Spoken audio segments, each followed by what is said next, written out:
The Lord be with you. And with your spirit. A reading from the Holy Gospel according to Matthew. Glory to you, O Lord.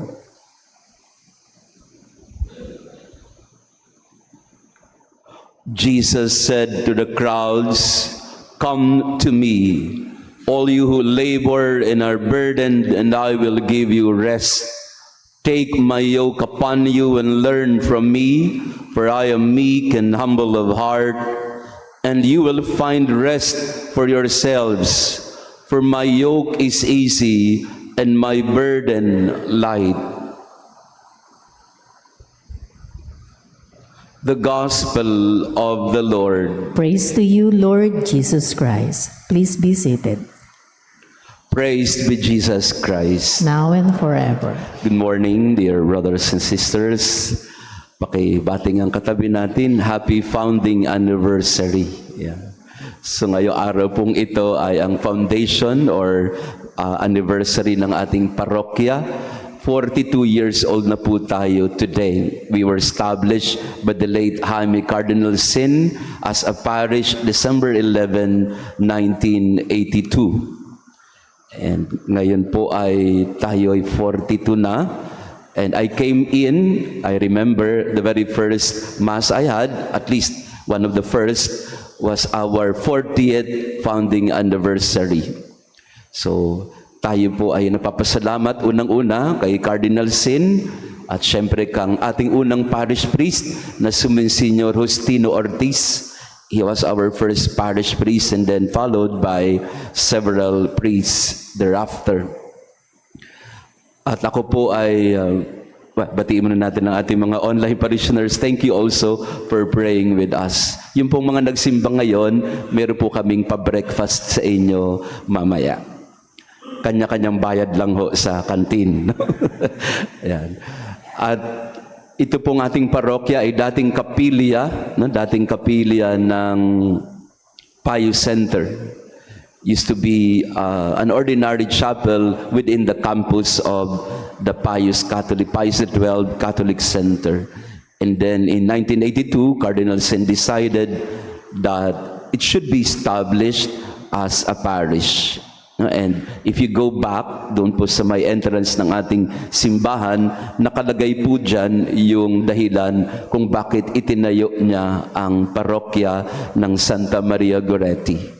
Primarily, para magkaroon ang mga kabataan. His intention really was for this chapel or parish to be a place for the young people, no? Where they can come and be nourished spiritually, and of course, as a church, that they would find a family here in this parish. So slowly, we're trying to establish that vision of Cardinal Sin to make this church really as a place for the young people. Of course, kasama na rin po kayo doon. Kasi wala naman po talagang tumatanda. No? Kalabaw lang naman ang tumatanda. We are always young at heart. No? So all these renovations that we are having, these are all intended to make the place more friendly for the young people. Example, the landscaping going on right now. Mayroon pong mga upuan dyan na ilalagay, and the landscaping will be in such a manner na ito po ay pwedeng tumambay ang mga kabataan at kayo din po na mga young at heart. You can find, ilalagay din po natin si Padre Pio doon sa labas. Meron din po tayong ilalagay na image of Padre Pio. And of course of Maria Goretti. To let the church be a place for the weary. Kahapon po ay nagmisa po ako sa ating namatay o pinatay na PSDS, street dweller po natin na pinatay. Walang nakakatawa doon. Pero nakakalungkot na yun, it just happens na unfortunate things happen. And so, kahapon po ay inilibing natin siya. Ang pangalan po niya ay Shepherd, so ipagdasal po natin. One of the street dwellers that we are helping. Wala pong pamilyang mag-claim, kaya yung buong parokya natin, with the help of other institutions, no? Tayo po ang nagpalibing sa kanya. Kasi ayaw i-claim. Tinawagan namin ng mga kamag-anak niya, pero ayaw tanggapin yung kanilang mahal sa buhay. O, hindi na nga pwedeng tawaging mahal sa buhay dahil hindi talaga nila mahal. No? Sabi nila, ng mga kapatid, nung namatay, bahala na kayo dyan. Yan. And the church is here, again, we're not saying this because we are better than the rest, but we're saying this because we would like the church to be a place for the weary. Ang nakaka-inspire ho sa nangyari, kahit tragedy, it was a tragedy because somebody was killed in plain sight of everybody. The street dwellers, yung po mga PSDS natin, sila po yung naglamay.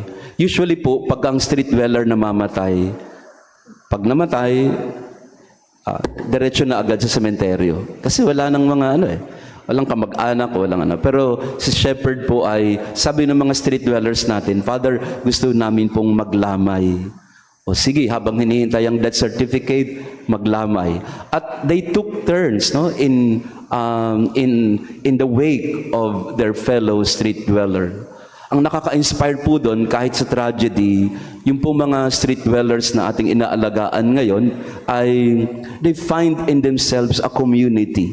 And that's the first step that we would like them to realize, that you are not abandoned, that you have, through our social workers, napakasipag ng dalawang batang ito na si Janelle at saka si Makoy, through their initiatives, these PSDS or street dwellers find a community now, primarily supported by our parish and with the other partners as well. Come to me, all you are weary and find life burdensome. So habang nagmimisa po ako kahapon, kasama ng mga street dwellers natin sa patay ng street dweller, parang nakikita ko sa mga mukha nila yung nakakaramdam sila ng pag-asa kasi may mga nangangalaga din sa kanila kahit sa sitwasyon na parang tinataboy na sila ng lahat. And this is what it means to be church. This is what it means to be a disciple of Christ today, to become an instrument of easing the burden of people today. As you may very well know, this passage from Matthew 11 has been my favorite ever since I was assigned in the Sacred Heart of Jesus in Santa Mesa. Come to me, all you who labor and find life burdensome, and I will give you rest. Sabi no Saint Teresa of Calcutta ni Mother Teresa, do not let the past disturb you. Leave everything in the Sacred Heart of Jesus, and you will begin again with joy. I was so struck by it. Simple sentence, pero ang sabi ni Mother Teresa, leave everything to the Sacred Heart, and then you can begin again with joy. Iwanan mo sa Sacred Heart ang lahat ng mga dinadala ng iyong puso at pwede ka nang magsimula ulit ng may kagalakan. Yun po ang mensahe sa atin ng pagbasa ngayon. Come to me, all you who labor and are weary. Take my yoke upon you and learn from me, for I am meek and humble of heart, and you will find rest for yourselves. My yoke is easy, my burden light.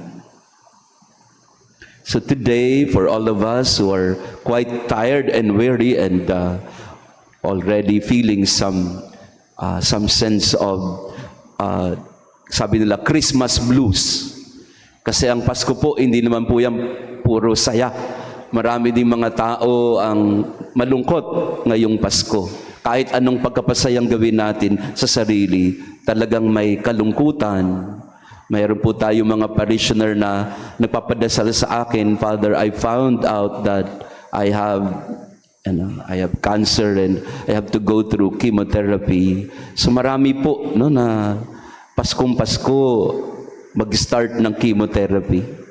Parang mabigat. Pero sinasabi sa atin ng Panginoon, ng mahal na puso ni Jesus, come to me and trust those tiredness and worries and anxieties to me. Leave everything to me and begin again with joy. That's what Mother Teresa said. And let us have that attitude today and this Christmas season. Leave everything to the heart of Jesus and begin again with joy. Praise be Jesus Christ. Now and forever. Maraming salamat po sa inyong pagdalo sa ating banal na misa. To our online parishioners, thank you for praying with us today. Happy anniversary sa ating lahat. Parish of Santa Maria Goretti, we are 42 years old and we will be counting to 45, and that's where we will celebrate. And hopefully, kung buhay pa tayo, sa 50th anniversary ng ating parokya. And so we ask the Lord to continue to bless our parish with many generous benefactors and sponsors like you. Thank you for your generosity in supporting all of our aspirations and dreams, especially for the young people, for our street dwellers, for all the people that are connected with us through online in our service as a church and parish. May we always share the good news of God's love to all. May we become always an instrument of healing to everyone that comes to our parish. The Lord be with you. And with your spirit. And may our loving God bless you and your family, the Father, the Son, and the Holy Spirit. Amen. Our Mass has been offered. Go in peace to love and serve the Lord. Thanks be to God.